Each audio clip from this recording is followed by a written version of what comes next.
Oi, tudo bem? Aqui é a Silmara com as dicas rápidas da pintura diamante.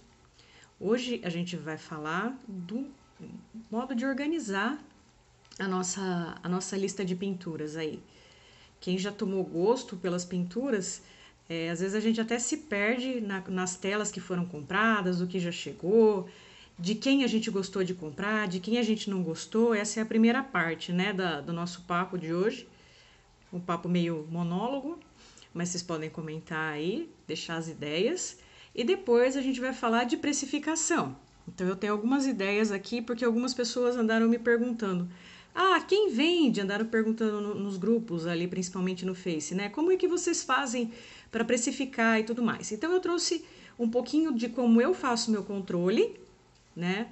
Eu montei aqui uma tabelinha no Excel, onde eu coloquei na primeira coluna ali como eu chamei aquela tela, de onde eu trouxe, qual o fornecedor. E vocês vão perceber ali que na coluninha E tem o fornecedorzinho já em vermelho. E por que ele está em vermelho aqui? Porque ele me forneceu uma tela muito ruim e eu não quero comprar de novo dele. Depois, isso aqui é fundamental até para o preço e para a gente estimar mais ou menos quanto tempo a gente vai levar para fazer. Tem o tamanho, a data que eu encomendei, quanto eu paguei, se eu paguei frete ou não, para lembrar se essa loja tem frete, se não tem frete. E aí, se a gente já recebeu, por exemplo, ali tem uma margarida que eu comprei num aplicativo diferente chamado Vova, não sei nem como é que chama direito, e eu ainda não recebi, então não tenho previsão ainda de receber. E tem um item ali que já foi feito, que é um cachorrinho rosinha que eu fiz, e esse tá para vender, se alguém tiver interesse. Então, essa foi a minha forma de montar o meu controle. E aí, além do controle, o que a gente tem a mais aqui na tabela? A gente pode colocar duas formas de precificar, se você tiver interesse em vender, né?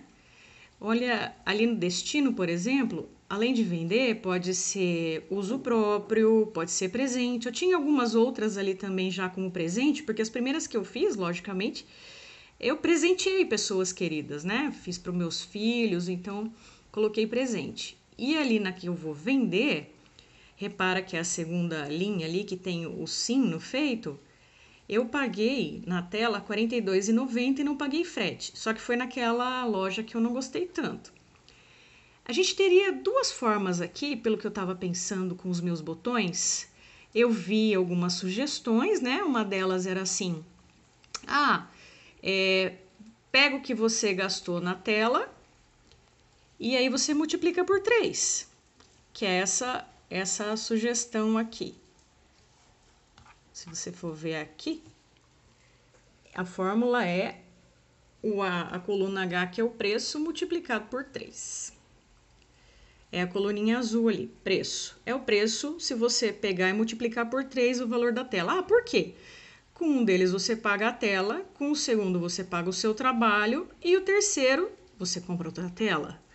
Eu brinco que a gente tem que vender para sustentar o próprio vício, né? Porque depois que a gente começa, o negócio vicia. Ou você pode eu tenho uma sugestão de fazer mão de obra fixa, por exemplo. Isso aqui são ideias, tá, gente?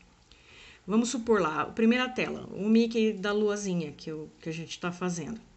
O tamanho dele é 60 por 40. Na época eu paguei R$ 70 na tela, não paguei frete, recebi direitinho e a gente está fazendo ele. Eu digo a gente porque eu estou fazendo com uma amiga. Mão de obra fixa, se eu fosse considerar R$ 150 para fazer uma tela de 60 por 40, somando ali com os 70, daria 220. Não ia ficar tão longe do preço de 210. E aí lembrando que quando a gente vai fazer a finalização da tela com goma laca, tem que considerar também o preço da goma. Isso aqui são os preços sugeridos, tá, gente? Sem moldura, né? Porque à medida que você tiver interesse de vender emoldurado, que não é o ideal, porque é mais bacana que a pessoa que está comprando a tela, ela escolha a própria moldura, né? A menos que você vá dar de presente, aí você não precisa nem escolher preço, certo? Mas olhando ali a coluninha rosa, mão de obra fixa, e aí o preço da mão de obra fixa ficaria aquilo ali. Você pode escolher, por exemplo, uma tela de 30 por 40, que é o que eu, por exemplo, gosto mais de fazer, porque elas são rápidas e aí eu já posso ir para outra tela, acho mais emocionante do que ficar fazendo tela muito grande.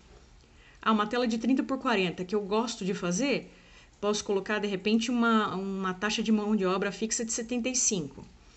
E aí, essa tela que saiu por 42 mais os 75 vai dar lá quase R$118. Diferente do 128, que seria o vezes 3. Então vai depender muito do preço da tela que você pagou, da dificuldade de fazer, porque a gente sabe que os quadradinhos são um pouco mais difíceis do que os redondinhos, da quantidade de cores alternadas, porque à medida que a gente vai trocando de cor, a gente demora mais um pouquinho também. Então, assim, são ideias, tá? São ideias para a gente se controlar, são ideias que cada uma pode ter uma ideia diferente. Mas tá muito baixo esse preço da mão de obra fixa. Por que você está cobrando tão pouco? Não é que eu estou cobrando tão pouco. Isso é valor simbólico, tá, gente? Você pode dizer, não, a minha mão de obra, como eu vou levar 5, 6 dias nessa tela, vai ser muito maior. Beleza. Isso, como eu comentei, são ideias. Você pode fazer a ideia da multiplicação, como está na coluninha azul, ou você pode fazer a ideia da mão de obra fixa com o preço da tela, somando ali o valor do potinho de goma laca, tá? Então, aqui no meu controle, eu tenho essas coluninhas e também tenho uma abinha lá para as ferramentinhas que eu já comprei, se elas estão chegando. E depois eu fiz um comparativo aqui para a gente fazer as customizadas, né? Quais são as lojas que eu já orcei, o valor ali da tela com o frete. A vermelhinha é que não é muito recomendada, as outras 3 são boas. E aí, se eu fosse colocar o preço ideal de uma tela 30 por 40, quanto que daria? E se fosse pela média geral, lá com aquele método do vezes 3, tá? E aí, para não dizer que eu não falei das flores, olha que linda a mãezinha que eu tô fazendo essa semana. Essa aqui tá dando mais trabalho do que eu imaginava, porque eu esqueci e comprei as quadradinhas. E o que é essa mão do Mickey aqui no meio? É o meu prendedor de papelzinho aqui, para não grudar a mão em cima. Então, está aqui a nossa dica da semana e a minha tela da semana. E conta como é que você precifica, se você vende, se você tem intenção de vender, se você não tem intenção de vender, comenta e deixa um beijinho para mim. Valeu, um beijo, até mais!